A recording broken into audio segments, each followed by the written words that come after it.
If we are one, what is this collective field of existence we all live in? And how does it relate to us as spiritual beings having a human experience?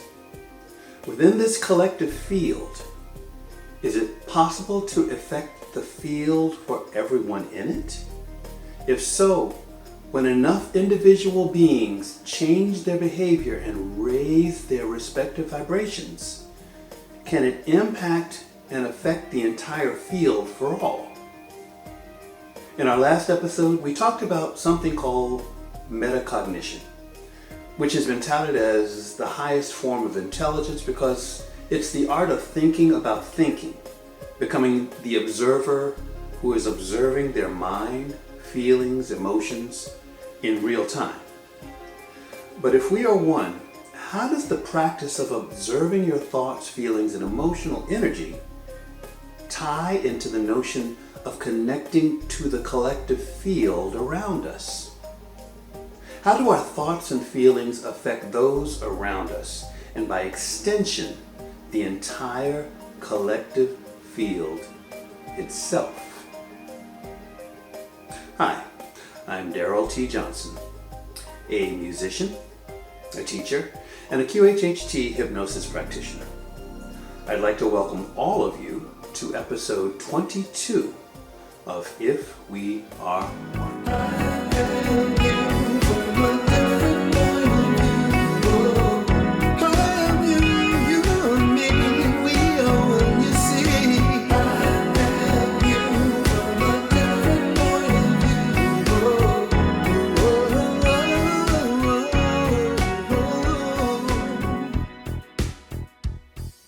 Hello everyone, and welcome back.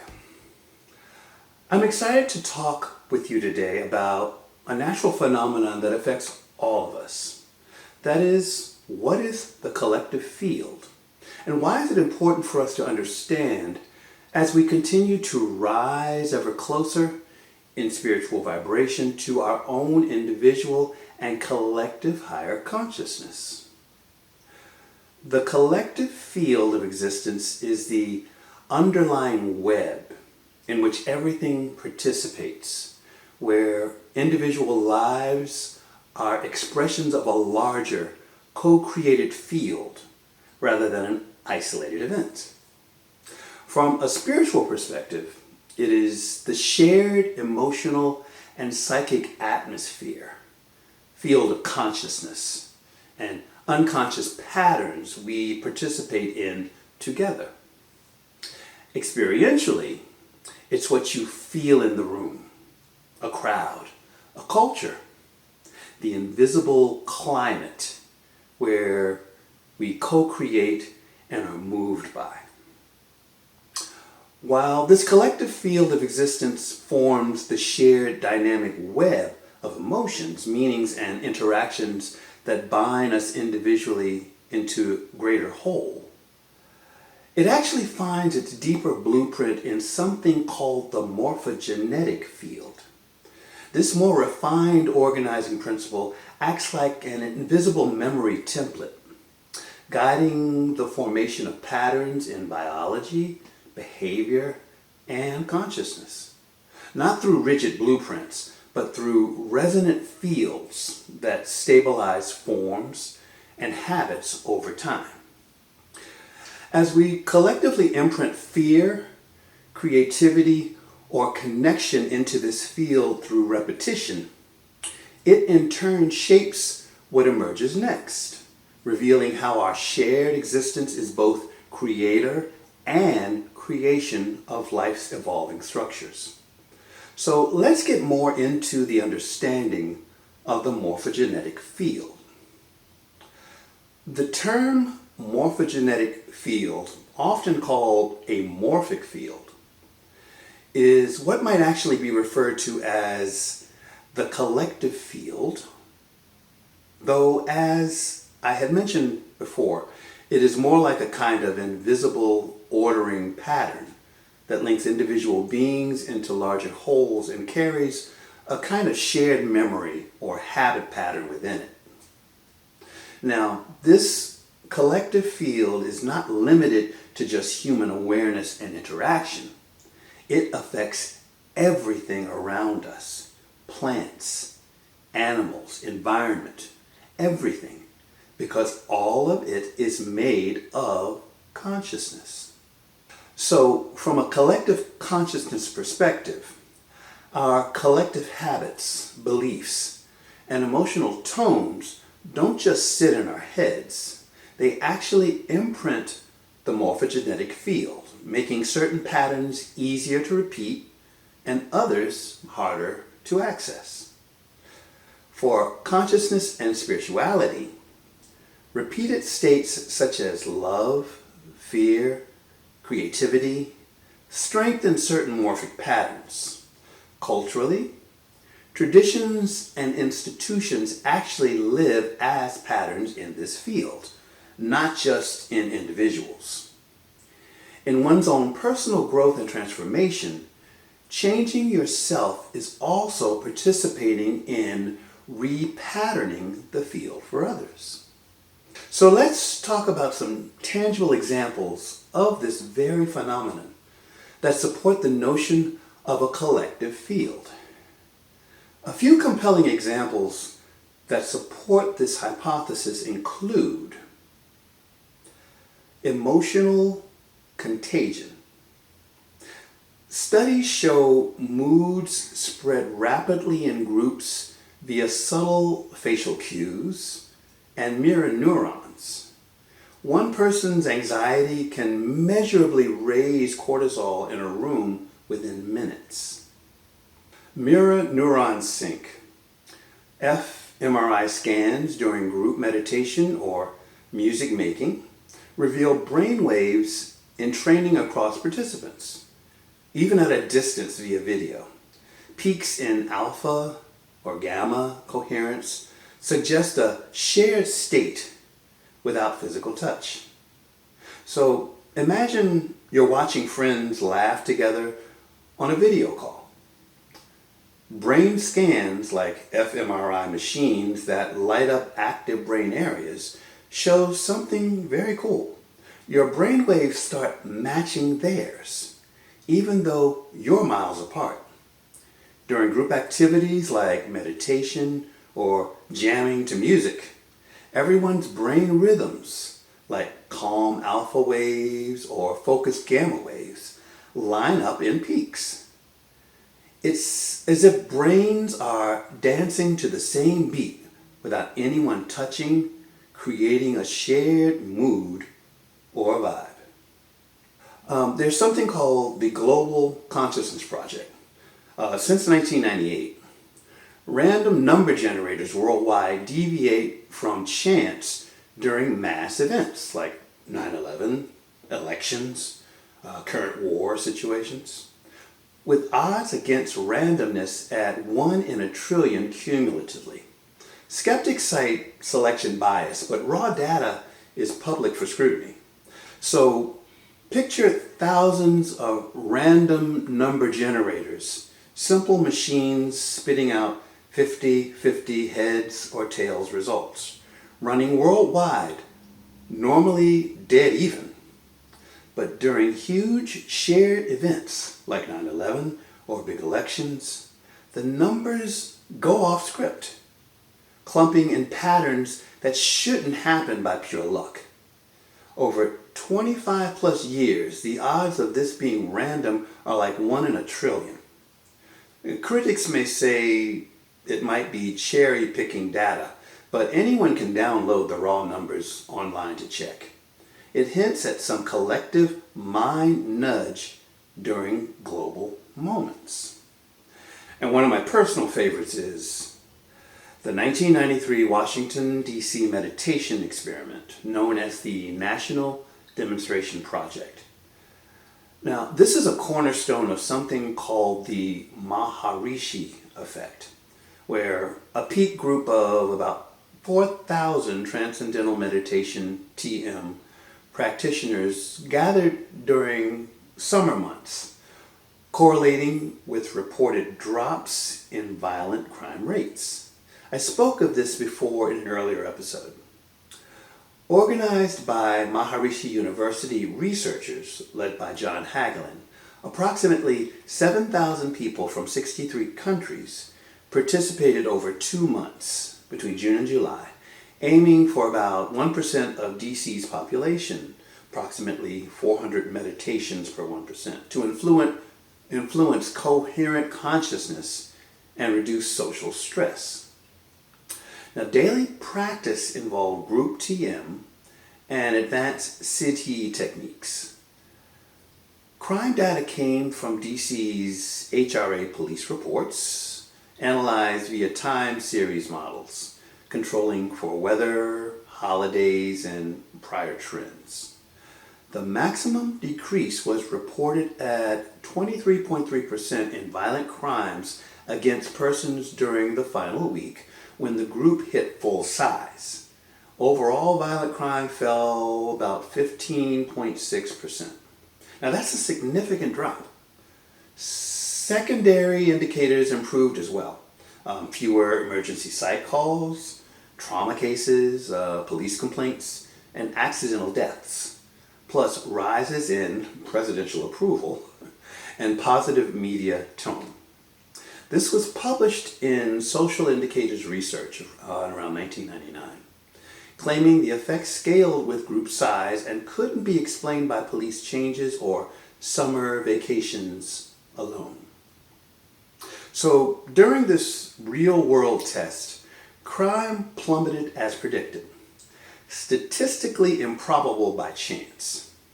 Skeptics point to regression to the mean and unmeasured factors, but the raw correlations challenge us. Can group coherence shift a city? This Maharishi effect serves as a bridge example for the veracity of the collective field. If brains sync locally, why not a deeper field? These examples, in my opinion, make plain the notion that a collective morphogenetic field does exist. In Sheldrake-style terms, morphic or morphogenetic fields are said to be organizing patterns that shape both biological form and behavior, acting as non-material templates for memory. The proposal is that every system, cells, organs, animals, human societies, has such a field, and that these fields store the habits and patterns of that kind of system. When applied to consciousness and spirituality, this becomes a collective human field that contains the accumulated tendencies, beliefs, traumas, wisdom, and virtues of humanity. Each person taps into that field and also contributes to it through their thoughts, feelings, intentions, and actions. Essentially, an ongoing feedback loop between individual and collective. Even though this is not yet established mainstream science, it gives a useful map for what we're sensing. If you take the view that we are spiritual beings wearing human lives, then you can reinterpret the morphic field idea like this. A soul incarnates into a human body that is already embedded in multiple fields: family, culture, nation, humanity, earth, etc. These fields carry inherited patterns: trauma, fear, separation, but also compassion, courage, and insight that tends to pull the incarnating consciousness towards certain scripts. If we tie in the notion of reincarnation and a shared experience throughout this field, it takes on an even more compelling understanding. Spiritual practice, healing, meditation, shadow work, loving service is the soul consciously modifying its resonance with those fields, releasing old patterns and amplifying new ones. Now, on this view, you're not just working on yourself as an isolated unit, you are working on the shared field your human self is plugged into. Your inner work is like rewriting part of the atmosphere everyone is breathing. People using vibrational language are often pointing to the quality and coherence of one's inner state. Fear versus love, contraction versus openness. Some spiritual interpretations of morphic fields say thoughts and emotions are energetic patterns that radiate into and are stored in the collective consciousness field. Fear, shame, and hatred reinforce lower frequency habits in the field. Compassion, forgiveness, and presence reinforce higher frequency habits. When enough individuals stabilize a higher pattern, it becomes easier for others to tune into that pattern without having gone through the same path themselves. This is morphic resonance. Once a pattern has occurred many times, similar systems are more likely to reproduce it, as if the universe remembers and replays habits. Translated spiritually, every act of forgiveness, courage, and truth-telling makes those choices just a bit more available and natural for everyone else. Here's an illustration. Imagine a new path in a forest. The first person to walk it pushes through the underbrush. The 100th person walks easily on a clear trail. The more people walk it, the more that path becomes the default route. Inner work is very much like that, blazing and reinforcing trails in the human field. Writers connecting this to morphic fields explicitly say that once a critical number reaches a new awareness of behavior, the field is strengthened so that others can pick it up much more easily. So, does raising your vibration help everyone? On this framework, yes, but in a very particular way. You stop reinforcing old patterns. When you process your own fear, trauma, or hatred instead of acting them out, you reduce the weight of those patterns in the field. You contribute new coherence. Stable states of compassion, integrity, and presence add more coherence to the human field and make similar states more accessible to others. You make thresholds more reachable. If there are indeed collective tipping points, your individual shift is one of the necessary increments that moves the whole towards those thresholds. From the spiritual being perspective, incarnating now may be partly about serving exactly this function, helping to birth new patterns into the collective field by living them, not just thinking about them. As a practical spirituality, it's very powerful. It tells you that your inner work genuinely matters beyond your personal storyline, and that how you meet your life subtly reconfigures the field others live in. You don't need absolute proof to live as if this is true, that every moment of honesty, kindness, and courage is a quiet broadcast into our shared atmosphere, and that enough such broadcasts can turn into a storm front of change. Now, I'm going to go a little fringe here, and I understand this, but I think it's very important to at least put this out there for you to research and examine on your own, as it is very compelling information in its own right. There are esoteric insights where morphogenetic fields and quantum ideas take on a whole new flavor and level of depth that many are unaware of. Some of this insight comes from the writings of Ashe Anadine in her studies of chelantic science, where this relates to morphogenetic fields and quantum ideas. In mainstream science, morphogenetic fields are a biological concept, fields that guide the development of form in embryos, gradients, signaling, etc., not mystical or consciousness-based. Quantum theory provides metaphors or candidate mechanisms, non-locality, entanglements, and a universal quantum field that underlies all particles. There's a common speculative bridge that goes like this. Quantum field theory says everything is excitation of underlying fields. Morphogenetic or morphic fields are added as informational fields that encode patterns. These informational fields supposedly interact with quantum fields, biasing probabilities toward already established patterns, a kind of memory in nature.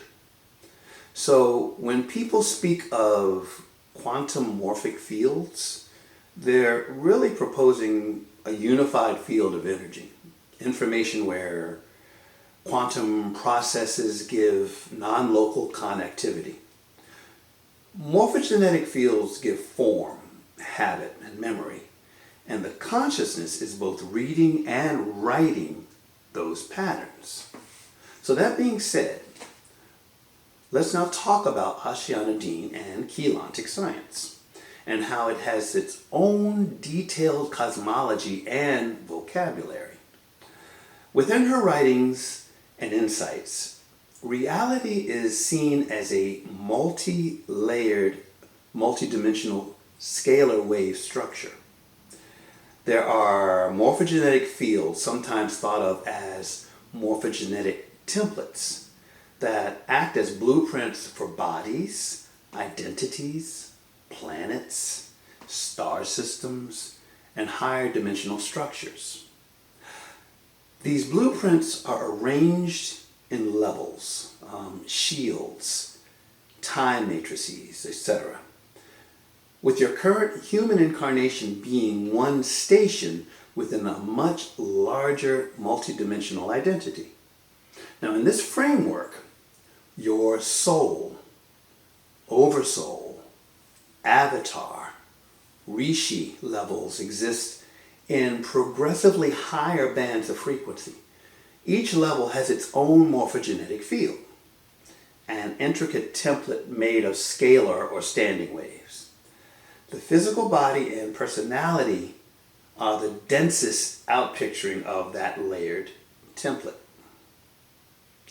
So, to the issue of spiritual beings having a human experience, in this context, you are fundamentally a higher dimensional consciousness stepping down through levels of morphogenetic fields into density. What we call raising vibration is, in that language, activating more of your higher dimensional templates, your original, less distorted morphogenetic pattern in your current physical station.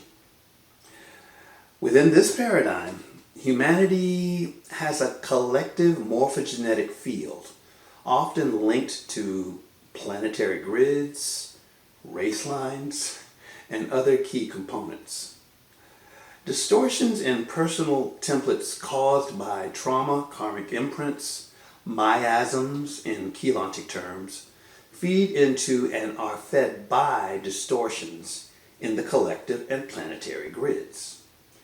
Healing, deprogramming, and realigning your own template through their techniques, codes, and chelantic practices, in theory, clears distortions in your personal morphogenetic field, sends corrective wave patterns into the race field and planetary grids, makes it easier for others to align, because the shared template is less distorted.